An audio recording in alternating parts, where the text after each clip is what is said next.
and hello, welcome to the show. Welcome to show one of Anglo-Irish Astro Geeks. My name's Nick Evetts.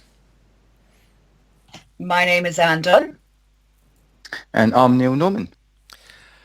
So this is the very first show. I think we've only been planning this show for about a month, if that. But we have got lots of good stuff, and of course we've got anecdotes and fond memories. Mine are around Commander Henry Hatfield, Royal Navy retired, and Patrick.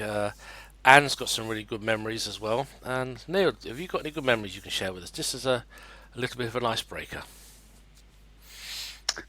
I haven't met anybody ultra famous. Can you believe that? In the astronomy world. But that's a bit of an icebreaker. Bit of a revelation as well. It is actually, yeah. I tend to be on the internet, and I know people through, just sending them emails or having them on our other show, and I know them that way. But I don't actually generally socialise with anybody. Wow. How about that then? One of my closest contacts at the moment actually is a great friend of the old Patrick Moore way back when in the Sky at Night was Martin Mobley, because he lives actually I live in sort of like near Ipswich and he lives in Bury St Edmunds. It's about 20 miles. We're about 20 miles apart, and I got a book of his a couple of weeks ago, Return to the Far Side of Planet Moore. Yes, I'm looking forward to that. Which was the follow-up book to It Came from Outer Space wearing an RAF blazer, I believe. Oh, that is a fun book. I've read that. Yeah, they're both by I think they're both by Springer.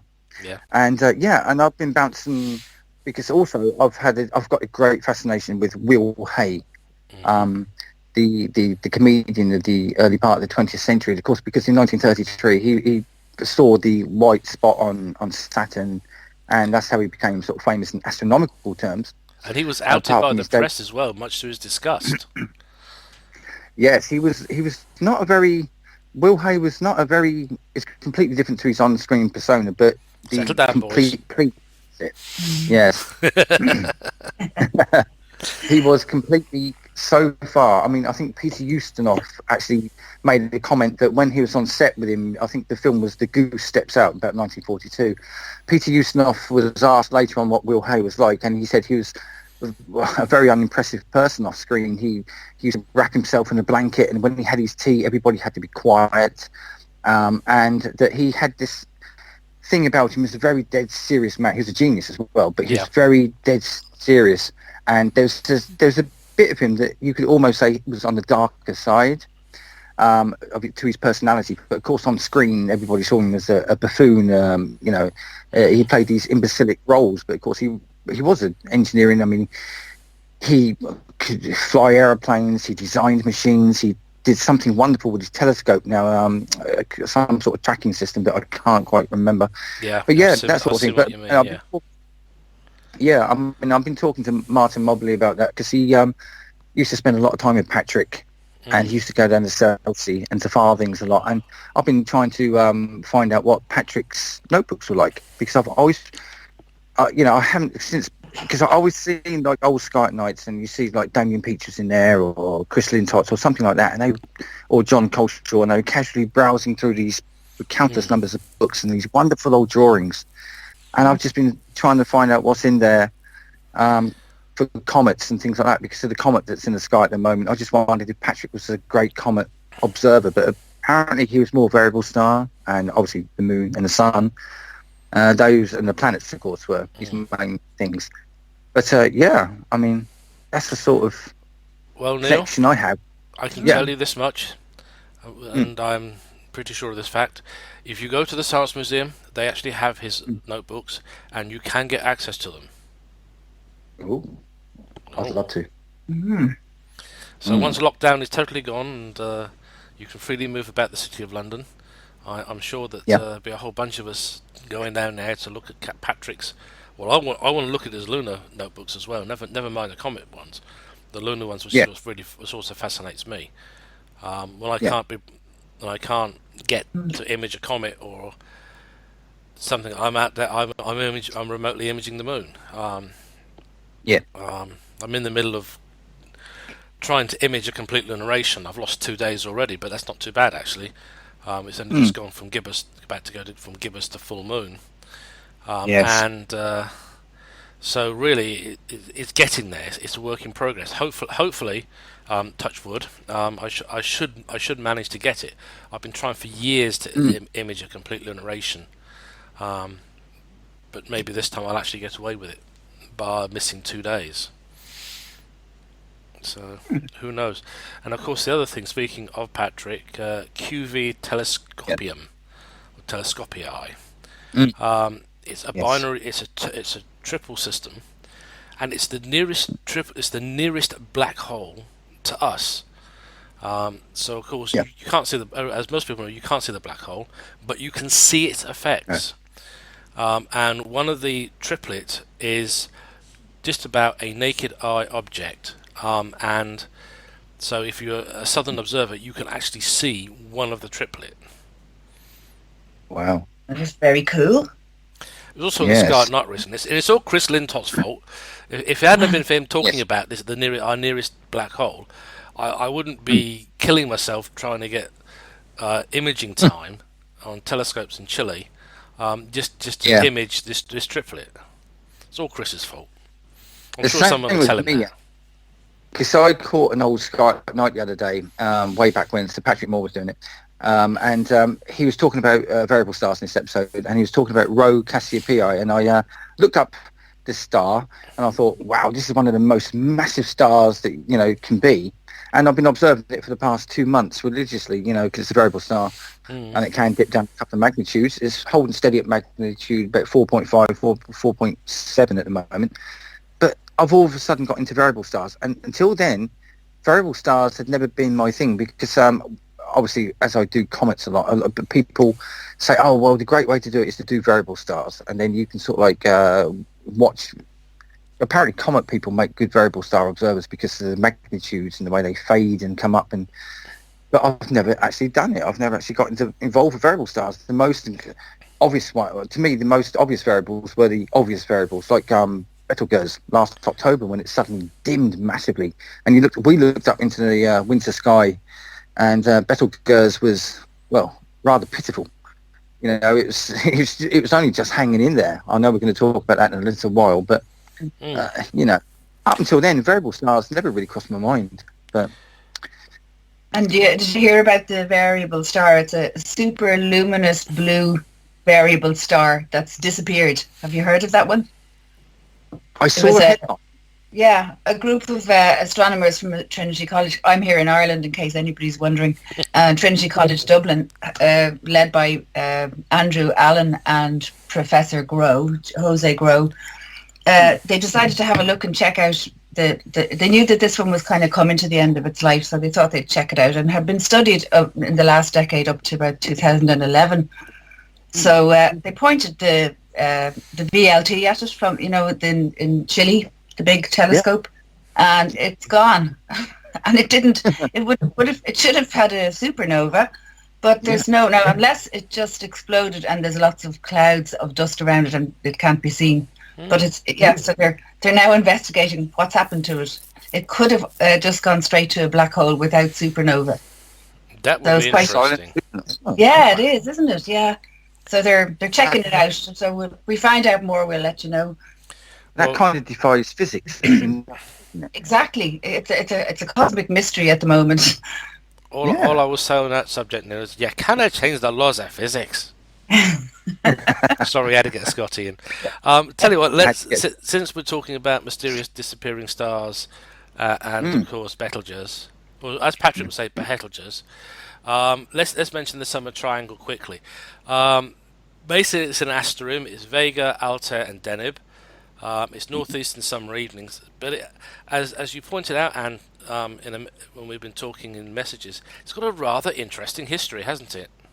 It does. Yeah. Well, there's a bit of a confusion about who actually first named it the Summer Triangle, because Patrick Moore says it was him. He claimed he was the first one back in the 1950s in his weekly program.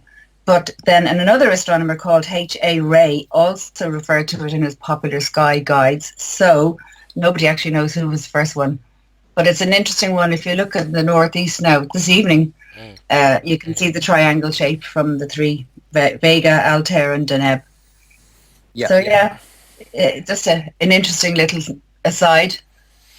It's one of those And of things. course, Go on, Neil. I would urge everybody, because people who love double stars must scan through Cygnus and find Alberio, because I love that.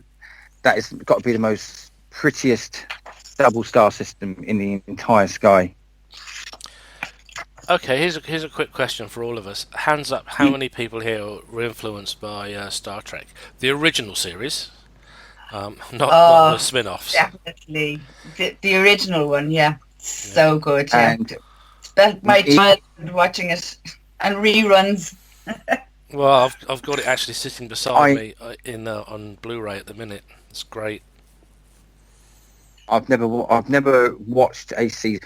I will confess, I don't even think I've watched a full episode from start credits to end credits. I know the characters, like, Doc Spock, and but I just don't know. And I never liked Blake Seven. Did you say Dr. Spock there or Mr. Spock, Nick? Oh, Mr. Spock. There you go. You see, I don't know because I never watched it. Actually, one of the things it got me doing was imaging some of the stars, some of the systems mentioned, like Epsilon Eridani. I did actually many years ago image that. I've gone for quite a few of the stars. I think they've mentioned it in passing or as prime parts of the stories. Stepping aside to Next Generation, I did actually image Wolf 359. It's a bit of a boring star, actually, Wolf 359. wow. And of course, science fiction and stuff. I read books. I think, this could be interesting. Wonder what this one. So, of course, Anne McCaffrey had set her Dragon universe around a star called Rookabart, which is an interesting little star. It's nothing. It's not the star she writes about, though, because in her books it was a G-class star, and as I remember, Rookabart is not a G-class star in reality. Oh. I was just love the name. But as I say, it was just one of those things. When I actually went to look for it, completely wrong part of the sky, a completely different spectral type. But hey ho, it was good fun, and I did actually post an image in an Anne McCaffrey group, much to everybody's surprise. So, and it got quite a bit of fun. Going, that's not it. I said, well, no, it won't be, because she's got it down as a G-class star, and it's something completely and utterly different. Wow. Well, That's amazing how you were influenced by Star Trek to go chasing up those stars. It was. I think it got because I think there was so much talk about extraterrestrial life, and then of course they started saying, well, hang on a minute, particularly with Epsilon Eridani, there's a good chance it's got planets. yeah. And it did. It did turn out to have planets. Whether or And not... they didn't know that. Sorry, what was that? No, they wouldn't have known that at the time, would they? Not really, no. In fact, Rookabart is, in reality, it is Delta Cassiopeia, Alpha Sagittarii. So, Yeah. it's interesting. It's just amazing, this just how things got that way. Anyway, we're getting a little bit off topic here. So anyway, we actually have show notes, folks. Believe it or not, we're doing this. We do. Well, we're actually just to say hello to Richie. Hi, Richie. Pinching the show notes from Under British Skies. Well, the format anyway. But no, seriously, it's just amazing. And of course, it was Patrick, Arthur, and James who not James May, I hasten to add, James Burke, who got me hooked on astronomy in the first place. And of course, Star Trek came out at roughly the same time, and I'll say the rest is history.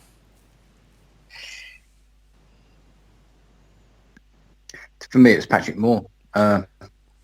You know, I think a lot of people, I mean, people like John Coleshaw and Brian Cox all say the same. I got this little Observer's book, and I think on one of the Sky at Night programs, like the 700th show or something, I think Brian Cox takes it into the show, and it's this tiny little pocket book. It's got not a lot of information. I mean, it is so bare factually, but I just loved it. I read it from cover to cover, and then I did it again. Yeah, and then again, and you know, and I used to, you know, I just got into it through Patrick Moore, and the very first thing that I remember looking into the sky, obviously apart from the sun and moon, but the first celestial object that I could recognise and know was the planet Venus, and I was about 6 years of age after watching the Sky at Night. Yeah, he said, oh, at the moment, you know, Venus is in or very near to Regulus in Leo, something like that, and I was only about 6, and I went out and had a look, and there was this blazing white lantern in the sky, and I thought, that's exactly what he's talking about. This is quite good. Let's learn some of these things. And of course, then I think the first constellation that I ever learned was the Plough, and one of the ones I always want to see, totally, I've got to go to the southern hemisphere, is Scorpio. I would love to see Scorpio high up in the sky, so you can see the whole lot of Scorpius. You know, we can only see a little bit from this country, not all of it. I suppose if you're talking constellations, I want, it's not really a constellation. I want to see Eta Carina in all its beauty. Yeah. And I want to be in Swan Hill in Australia, where Eta Carina actually pops its clogs. Because that is going to be spectacular. That is going to put even Betelgeuse as a sideshow when that one goes. Yeah, that's such a fascinating. For those who are just getting into astronomy, they should really look that up straight away and just see this. The pictures that you get are absolutely insane, aren't they? It's just like this massive cloud. It's like a smoke cloud, and it's absolutely crazy. You've seen my image of it. You wouldn't think it up. And beautiful. Yeah. It's beautiful too. Yeah. And of course, another one to look at down south is the Tarantula Nebula. And the Gabriella Mistral. That's also another beautiful nebula down there. But some wonderful sky objects. Yeah, I've imaged them from quite a few locations down south, and it's still something. The southern sky is rather picturesque. Of course, they have no pole star as such, do they? We have Polaris, but that's about the only thing that we've got that they haven't. And of course, they get the best comets, but we won't talk about that because we've got a nice one down there. And I'm sure Terry's listening and grinning and saying, "Yeah, mate." Yeah, absolutely. They've only got Lemon that is magnitude 7.6. We've got Neowise that is magnitude 2.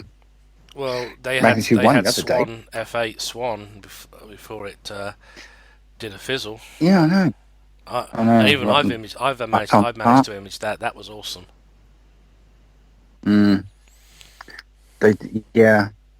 But we had a good one with this one because its orbital periods were 7,000 years, so it's been around before. It knew what it was doing. Where Swan was a new Oort-Tail comet. I don't think they ever did get the eccentricity below 1. So I think it was. I mean, Lemon's been around as well, which is currently, but it's not going to perform. It's not so gassy. This one, it's gassy. It's not dusty. But this one was very, very Neowise, was very, very gassy. But now all of a sudden it got down to 0.29 astronomical units yesterday at perihelion, and it's blown out this amazing gas tail with streamers in it. People are getting it.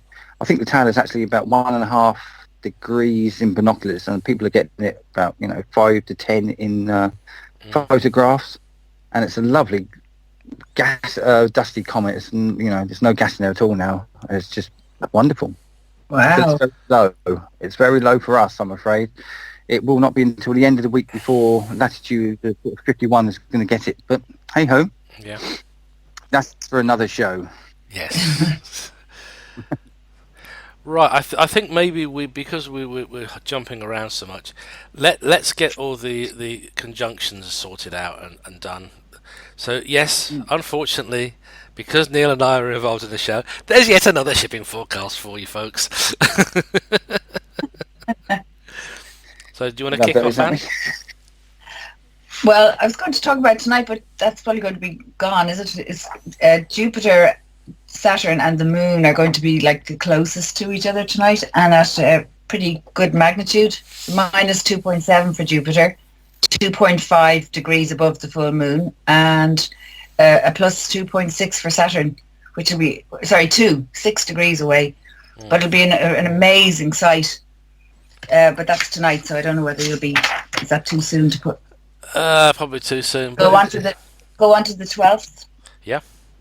When Mars will be only 3.1 degrees above the moon, which will be like a 59% nice crescenty. Well, actually, still not quite crescent yet. Should look lovely. What else? Oh, and on the same, the 12th is, what day is that? Next Sunday in a week. The 12th will have Venus will be 0.9 degrees above Aldebaran. And Nice. the International Space Station will be back in evening skies, so you can watch out for that passing each night. Well, I've actually picked up the 2 meter beacon on the ISS. For people that Really? don't understand it or know this, the International Space Station carries a 2 meter amateur radio beacon. So technically, it's just like having a repeater in the ultimate place in the sky, really. So you can actually get in there, and theoretically, a 2 meter VHF signal can go farther.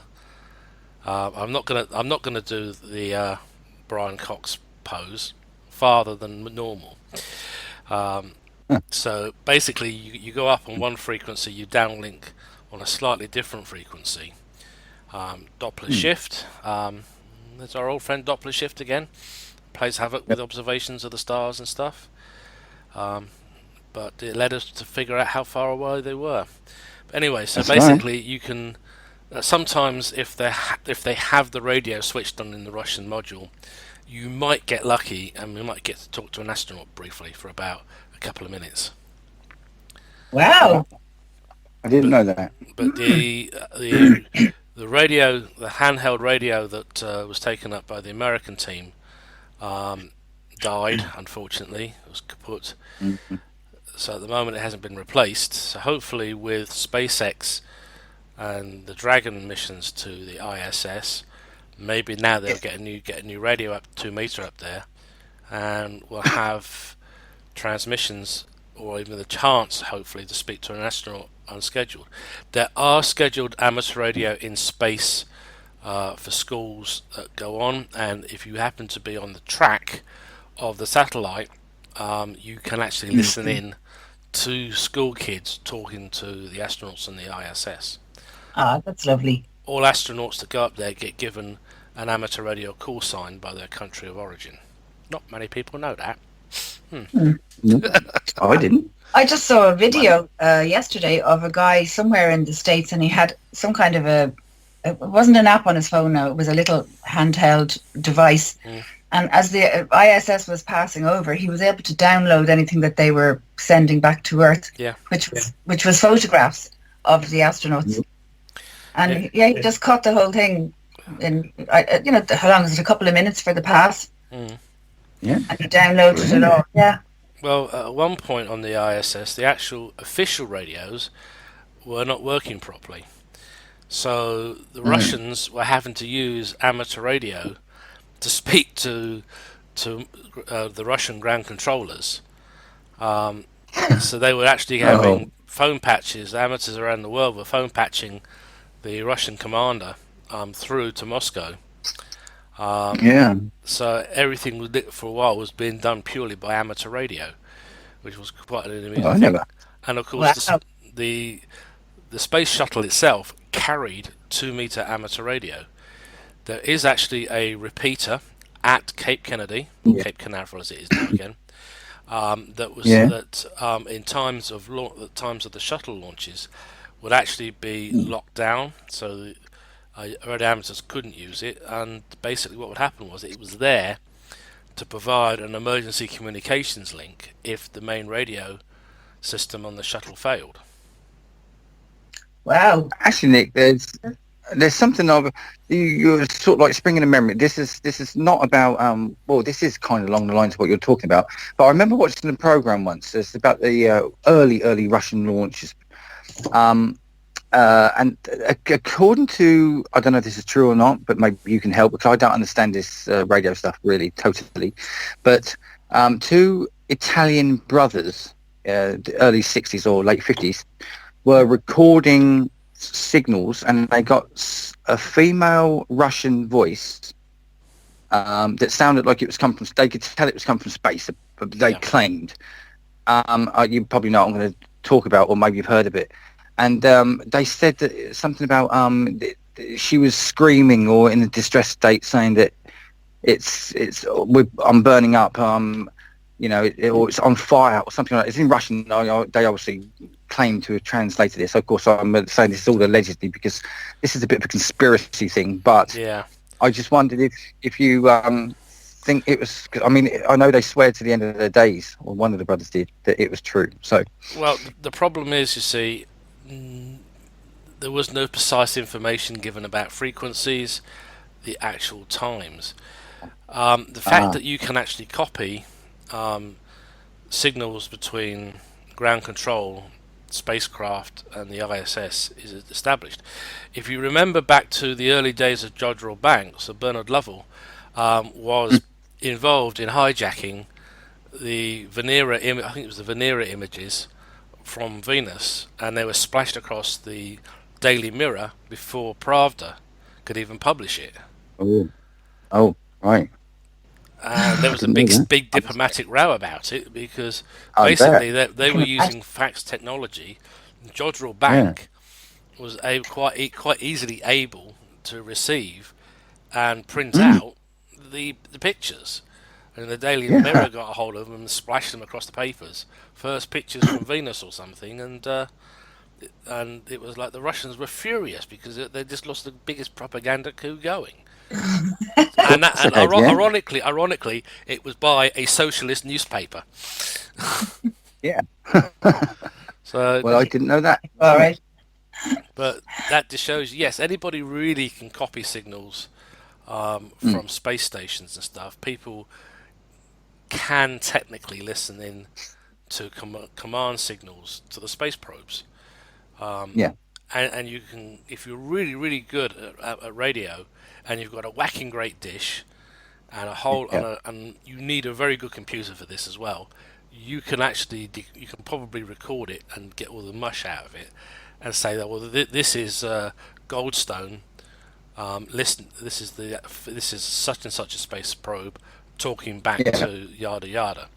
Now, of course, you can go on the internet. There's a program called Eyes, I think it's called, that shows you which part of the Deep Space Network is speaking to which probe, and where in the solar system they are, and it still shows you the contacts between Voyager 2 and home. Voyager 2 is very, very old. It's had quite a few technical issues, but some of its packages were still operating up until recently, and of course they were still reporting back. And it did report back to say it had actually left the solar system. It had gone beyond the heliopause and was now into solar space. Yeah. And of course there was a big kerfuffle about, where exactly does the solar system end and start? Well, basically where you start feeling the bow shock from solar radiation from the sun. So it got to the point where it could no longer feel any pressure from the solar wind, so therefore technically it had left the solar system. How far is that? Sorry.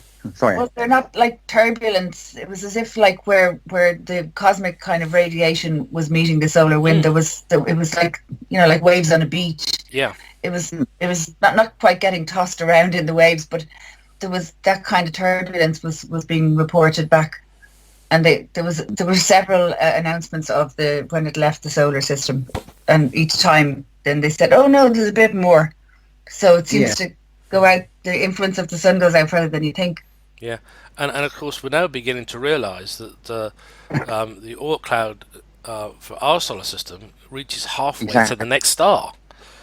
Exactly, that's what I was going to say. So that's how does that another work? thing. But Yeah. it's very interesting because of these space probes, like Pioneer, Voyagers 1 and 2.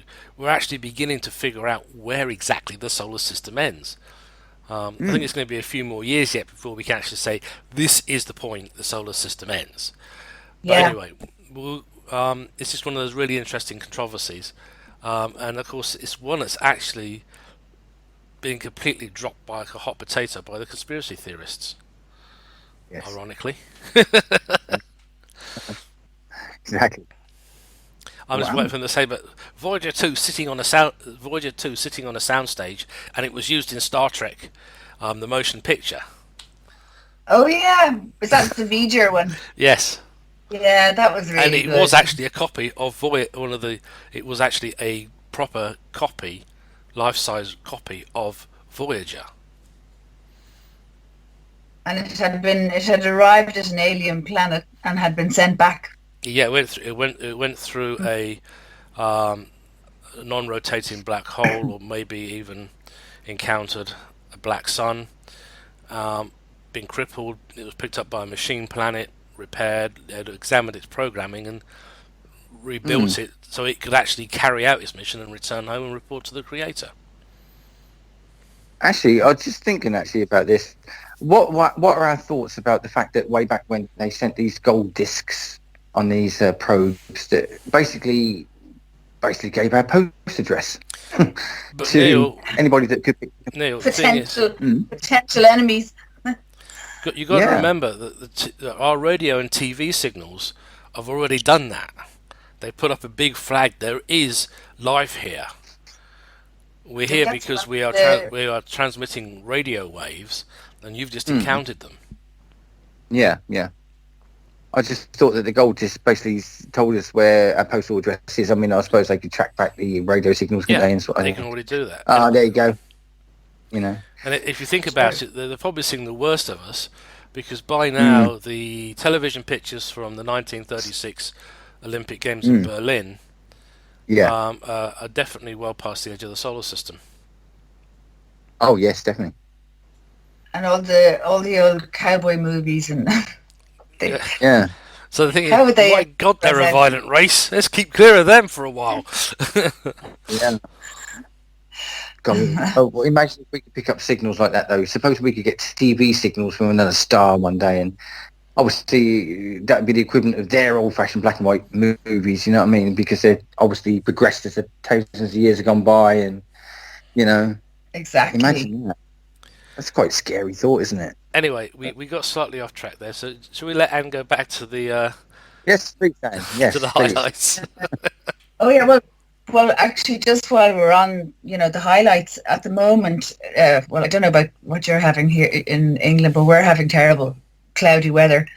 But we've had a lot of it's the season for Noctilucent clouds, which are little clouds, little dust particles left over from asteroids going, or possibly even comets, but going through the atmosphere, so probably not so much comet. And they bind with the little ice crystals, and they're mostly up over the Arctic. But if you look north this time of the year, it's not every night, they just give this wonderful display. It's quite late. It'd be when the sun is well down and the first stars are beginning to appear. You just suddenly get this incredible, like, it's as bright as the moon kind of, clouds. And they were seen down as far as Surrey and London there on the 21st, around the solstice. They're really spectacular, and they make fabulous photographs. I'm actually looking outside now because it's for those who are interested. It's 10 o'clock British summer time, and my sky is blue as can be, and it looks like there's some Noctilucent clouds maybe forming over there. There's some faint wispiness over that way.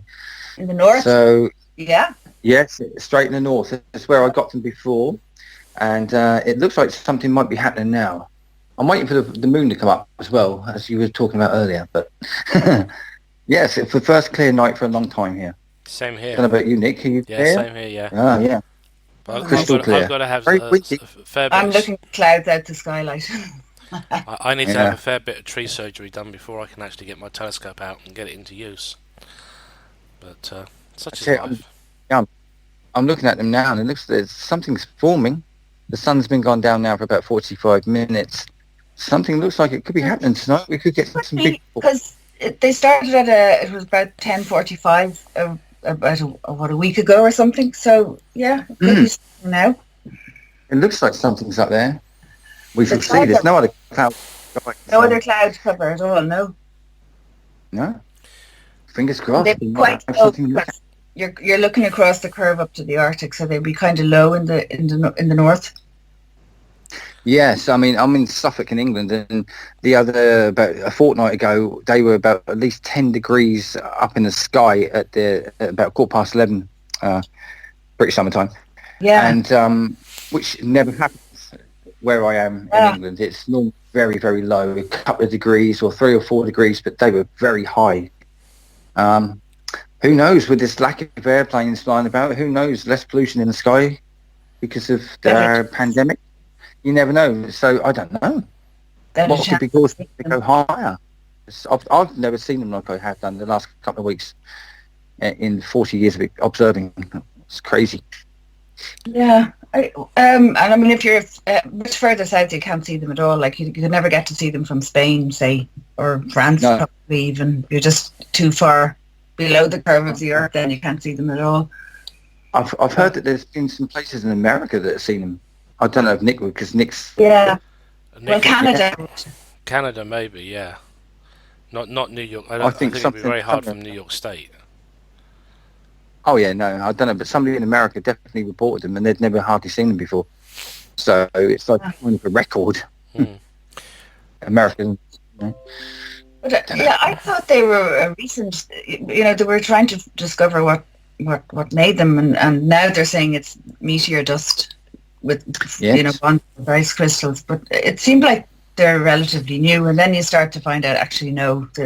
I was at a lecture a couple of years ago by an expert on the topic, and they have been seen for hundreds of years, so it's not a new thing. And also there's zodiacal cloud as well. I have never seen it personally, but that was reported hundreds of years ago. Zodiacal light. Yeah. You said cloud. That's sorry, my mistake. I was thinking about Noctilucent cloud. I was wondering. I thought that was something new I hadn't heard of yet. No, because Dr. Brian May did his thesis in that, I believe. Yep. Did he? Yes. I think he did, yeah. You can get that online for anybody who wishes to have a quick read of that. But that was reported hundreds of years ago, and I can't remember. I watched the Sky at Night programme. I think it's March is the best time to see it from the UK. Yeah. March, April, I believe. I don't know. I have to check that one. But yeah, I've never personally seen it. But that's meant to be sort of the cometary, debris, meteor dust, that sort of thing. Dust in the plane of the solar system. Yeah. Oh, would we be passing through the dust at that time? Is that why we're seeing it at that time only? Or is it just the angle of the Earth? I wonder. I think it's the angle. Yeah, it's the Sun Earth angle, and I think we're just underneath it, and then the sun's light illuminates it from a specific angle. Only happens for a couple of months a year, I believe. Yeah, it is kind of early in the year. We have a really good photographer here in Ireland, in the north in Donegal, and he's got some great photos of it. And I'm sure it's kind of February, March, maybe. Maybe Nick, we should put those in the show notes. We can do. We would like to see what we've been talking about. Oh, right, yeah. His name's Noel Keating. He's really good. So I ask him, can we put them in? I'm sure he'll have no problem. Great. Okay, so moving on a bit, because something else. One of you were going to talk about the golden handle. That was going to be me. Nick. Yes. Well, where the cap fits, I suppose. I enjoy imaging the moon, whether it's just with a DSLR on a straight lens, or logging into a telescope, or even on my own telescopes. So, anyway, the golden handle really is an optical illusion. It's along there with the Werner X and the Y on the moon, and it's actually caused by sunlight. It's when the high peaks of the lunar Montes, Jura, or the Jura Mountains, are lit by sunlight. So actually they appear as a bright arc in front of the flat and still dark plain of lava on the moon known as Sinus Iridium, or the Bay of Rainbows. It is in turn obviously a larger part of a larger lava plain called Mare Imbrium, the Sea of Rains. So this is about the time of the month to see it, a waxing moon, and as I say, good luck. If you do see it, do let us know. It is good fun. There's quite a few optical illusions out there with the moon, and they do show up quite nicely in photography. So get out there, get snapping pictures, and it is an awesome sight actually. But it's just a little arc of the actual mountain tops captured by sunlight. The rest of the area is still in deep shadow. Brilliant.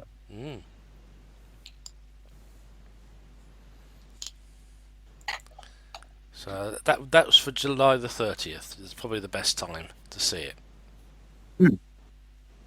And of course, just before that, we've got the Delta Aquarids, which come from the periodic comet 96P Machholz, which is a very unusual object, carbon-depleted comet, once thought to be of interstellar origin and kept very much still up for debate, of course, that one. But yes, those you don't get very many from the very low down from our climbs up here in the northern Europe, shall we say, and I think you get about 20 if you're very lucky per hour. I think the moon's out the way this year, which is a good thing, so anything that does happen to zip across the sky, we should see.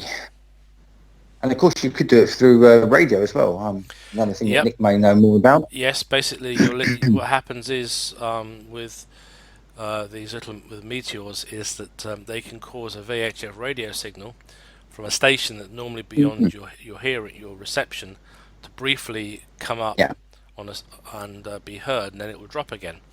And there's also, I believe, at least 2 radars that go up to track these objects. And of course, this is something you can actually do very easily with a home computer and a small antenna, and you're just listening for it. And a lot of radio amateurs like to bounce radio signals, mostly Morse, and these days digital, off them, trying to see how far they can go. Most of this is done on 2 meters and 70 centimeters, and of course, with those frequencies, we also bounce radio signals off the moon. So if you can see the moon, and another radio amateur in a different area can see it, theoretically he should be able to receive a very brief signal. The only problem with doing Earth-Moon, Earth-bounce and meteor scatter is that the further the radio signal has to go, the weaker the return. And that's one of the things that one of the greatest problems about communicating with space probes and with the rovers on Mars. As the radio signal traverses space, it gets weaker and weaker. So you may start off with a signal that's about, let's say, 500 kilowatts. It's a nice powerful signal. It's enough to light a house for quite a little while, thank you. But by the time it's got perhaps to Jupiter or to Saturn, you're maybe talking watts or even milliwatts of signal being received by a space probe. And of course they have exactly the same problem. They are sending a very low power signal back to Earth, crammed full of data. So of course any radio interference at all really is not good, because it means it corrupts whatever's being sent. And quite often, unfortunately, when the space probes are calling home, they're actually going to completely empty the data buffers, which means nothing's retrievable. Can't just say, oh, sorry, please send it again, Voyager 2. We didn't get that. Yeah. It's like, No.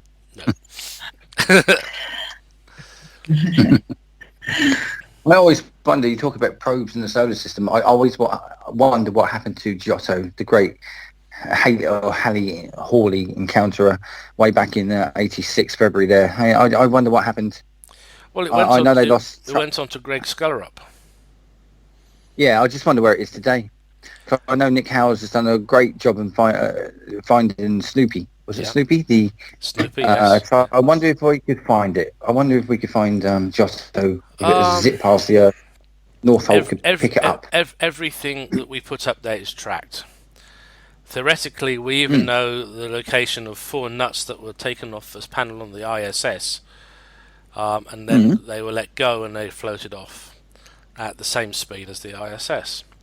The toilets, everything else that was jettisoned, it's all floating around in space. It's all tracked. The various rocket stages, spent satellites. So Yeah. don't quite remember what happened to Giotto, but who knows? Somewhere it's probably out there, very lonely, very quiet, very silent. Of course, the old Iris satellite nearly had a collision in space a couple of months ago, didn't it? And Because it's defunct now, and it did great work in the 83 period, but nearly had an accident. yeah, and of course, Britain's first actual satellite launched from a British rocket in Woomera, Australia, was Prospero, and Prospero's still up there and it's still talking. It still completes its regular orbit, and it's announcing that it's still there. I believe that was a time, as they said, when the Americans were having problems getting theirs up, we weren't having a problem at all. Fair enough. There's a joke in there somewhere, isn't there? So whilst we're talking about that, I don't know how much more we're going to talk about, but we should really mention these, well, in my opinion, dreadful Starlink. Oh, don't get me started. Abominations. While you're talking about space debris. Yes, that goes across the sky and like a train trail. Yes, I'm not going to sit on the fence. I absolutely despise it, and I think there should be laws about these things. I know we've talked about that too, but yes, shall we talk? I think this is probably a subject we should be very, very careful about, because we don't know who's listening to this podcast after we've finished and posted it, do we? And we don't want to be sued for our beliefs, do we? There's definitely conflicting views. I mean, people love looking up and seeing them going by. They're kind of amazed because, normally you go to look at something and it's, I don't know, a minute, even with a telescope. But these are kind of dramatic, and, kids can go, wow, look at that, 1, 2, 3, 4, But everyone's conflicted about what it's doing to the night sky and how it's interfering with, especially for, well, even for amateur astronomers, but for professional astronomers trying to do very serious studies, and then you get a big line of these blitzing across your picture. Yes. Well, it's even worse for the people at Spacewatch and Neo Shield. Yeah. But Elon Musk has said he's going to try some kind of shielding to try and make them less luminous. But has that worked? I mean, I know they've tried it. Has there been a noticeable dimming of these things with the new paint on or whatever they've been using? I don't know, really. I haven't heard anyone say, oh, yeah, this is much better now. I haven't heard that. I wonder. Yes, well, we just don't know. We shall definitely find out, I'm sure. And it's early days. There's going to be 2,000 or something in the network eventually. And there's at least 3 other networks who want to come up there. Boeing wants to get involved in it. Wild Blue Yonder wants to get involved in it. So, but is there room up there for this without causing, I mean, obviously if these things hit each other, sent up by anybody, if they hit anybody's satellites, I mean, the amount of debris that will be spread around orbit, which could be a danger to the space station, maybe. I mean, is that possible? Is it possible? Well, considering it was a little tiny flake of paint hit the cupola, or their viewing station, and there's actually a little bit of damage to they're safe, it's fine, but there is a little chip out of the glass made by just a flake of paint. So can you imagine anything bigger than that? Yeah, like a bolt, like Nick was saying a minute ago, or a piece of paneling. That movie Gravity, where everything came around every hour and a half, like a massive wind coming at them, thousands of miles an hour. Like, Yeah. It's quite scary, really, isn't it? It certainly would be for those up there. Cool. And there's a Florida-based company. They're talking about. They're called Space Perspective, and they're planning to use a giant balloon to bring like maybe I think 8 people in a little pressurized capsule up to just nearly to microgravity, just up to the edge of space. Well, it's a 6-hour journey. It's only costs £100,000 if you fancy doing it. They're going to start testing it out next year, but the actual technology has already been used by NASA for getting telescopes up there. But they could be in danger too. Of course, yeah. With all this, they mightn't be able to get it off the ground. And the part that I'd love to go, but the part I don't like is that they have to splash down in like the old-fashioned way, not like SpaceX.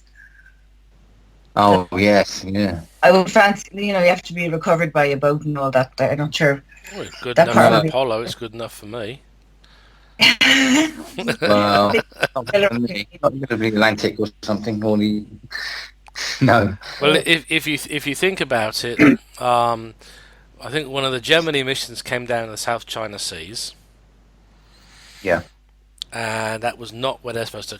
I think it was Neil Armstrong, one of Armstrong's missions, when they had a problem with the retros and the agita, they started tumbling, and the only way they could stop the spacecraft from going into such a bank that it was going to cause tunnel vision and blackouts for the crew was to bring the re-entry system online. Now the problem is, once you've done that, that's mission end, and that was literally the mission end. And they came down so far out of position. I think that was the South China Seas. And there's this if you ever watch From the Earth to the Moon, there's this really intense sequence. They're sitting in the capsule, being seasick. Oh Lord! Just waiting for the helicopters to arrive to winch them and the capsule back to the. Oh my Lord! Imagine that. Carrier. But as I say, at the end of the day, although they had to scrub the mission and all the science that was supposed to have been done, the fact that they proved that an astronaut could go through that bad a situation, regain control of the spacecraft, and still come home safely. When you think about it, then we went to Apollo 13. We lost a huge chunk of the command module. It blew out. They turned the lunar module into literally into a lifeboat. Went around the moon, came back, and the biggest risk was re-entry at that point because they didn't know if the explosion had damaged the heat shield. Yeah. And at that point, there was no way they could have had anything on the pad to launch to bring them home. There was nothing available. Unlike Skylab had a second Saturn 1B in rescue mode. They stripped the capsule because normally there's a whole series of lockers underneath the astronauts, the actual seats they're in. There's a series of lockers at the side. They stripped all those out. So theoretically, you could have a crew of 2 go up as the rescue crew and bring back the Skylab astronauts safely. And then, of course, on the very last actual servicing mission for the Hubble, again there was a second space shuttle prepped and ready for immediate launch. Should have anything have gone wrong on the way to the Hubble or coming back from the Hubble, they were ready to launch. I think they had the count at something like T-5 minutes all times. Literally, the shuttle was prepared. They could have got a crew on board and launched very, very quickly. Should there have been a problem, they would have given them a 2-day window to rendezvous, transfer the stranded crew of the other shuttle, and then return home.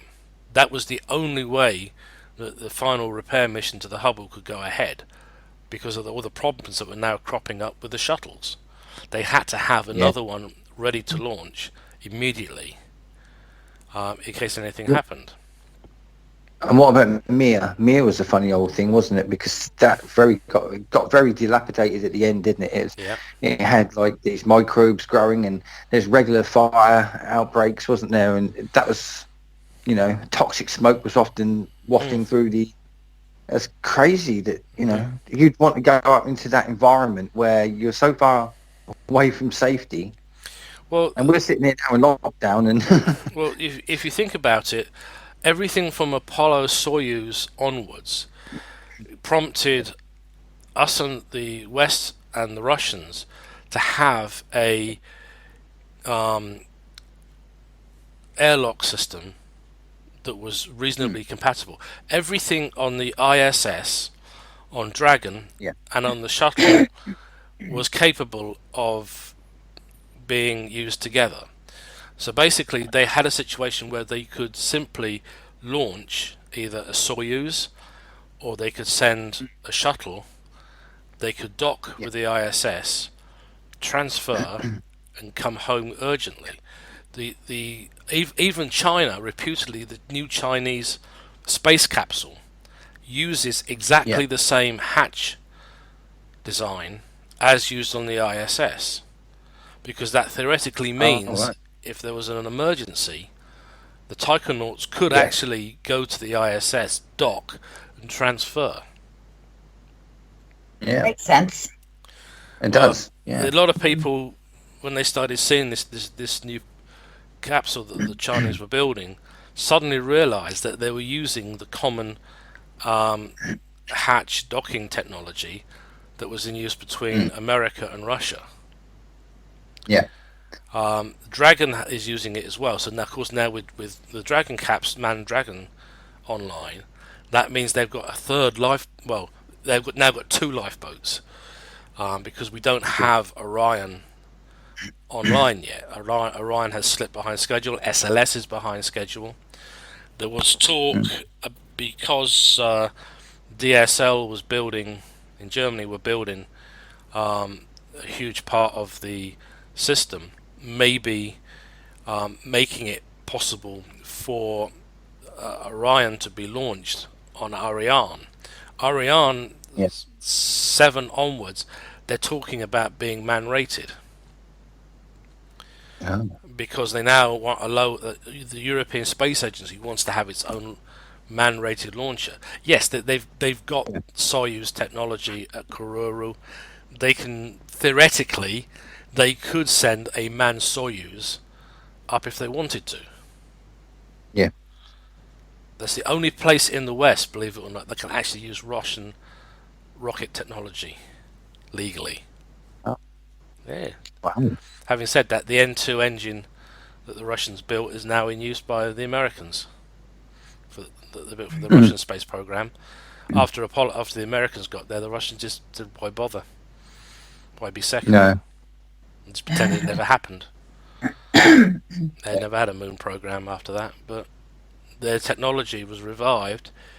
It was bought $4 and brought back to the West. The N2 rocket engine was quite a powerful engine. It was very much similar in power and strength, I believe, to the Saturn V engines. So they could have done it. They could have theoretically have gone to the moon. I wonder who will get there next. I wonder who will win this next round. I don't really think they're winning the next round. I think, well, Chinese have said they're going. America said it's going back. I think it'll be a joint. I think really it will be. I think NASA and ESA will be going back together after Artemis. Artemis. Thank you. That's supposed to be 2024, isn't it? 2024, yeah. But they need Orion. They need Orion up doing and flying. No, sorry, they're doing a competition at NASA to anyone, and it's to design a toilet for the astronauts when they're on the moon. Oh, brilliant. It'll be inside the craft. Yeah, it's not like an outside toilet. Yeah. Don't worry, mate. I'll just step out and use the Dunny. Yeah.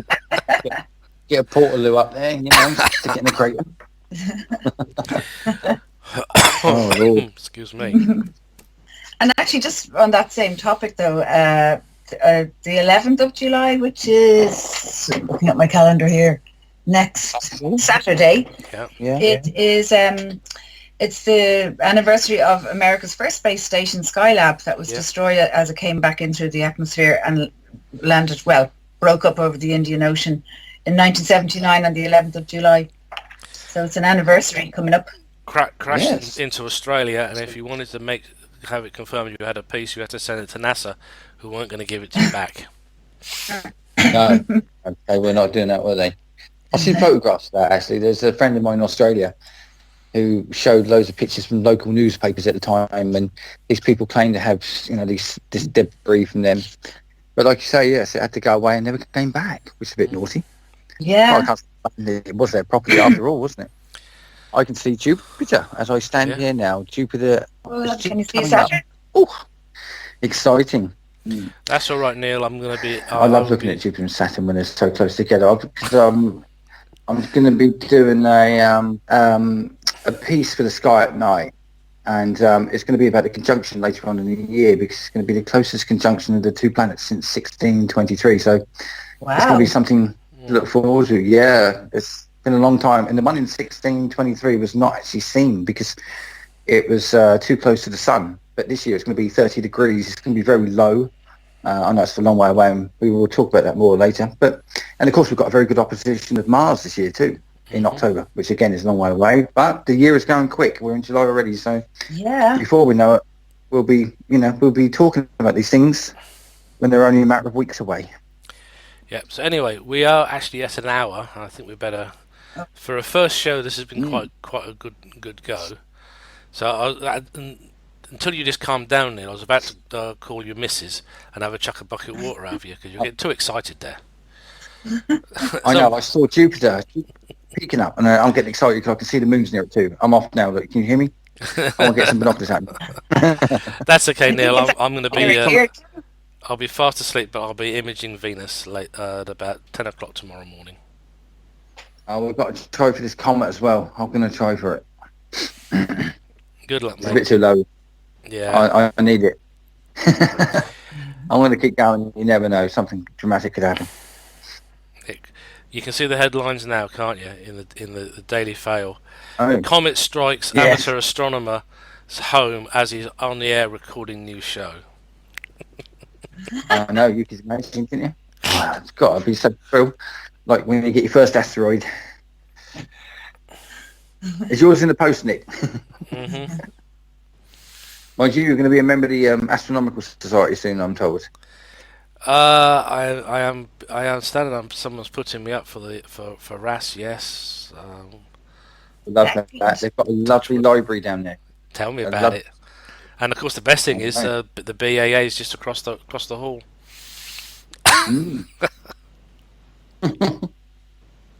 A big shout out to Nick James, who lets us talk about his stuff on Comet Watch. Yeah, Nick's a good lad. Him and Jonathan do a terrific job with the they certainly visual do. observations page. No, we still were using it before we actually had Nick and Nick on the show. Nick and Dennis on the show. Mustn't forget Dennis as well. Dennis is really selling good job with the archives, the image archives.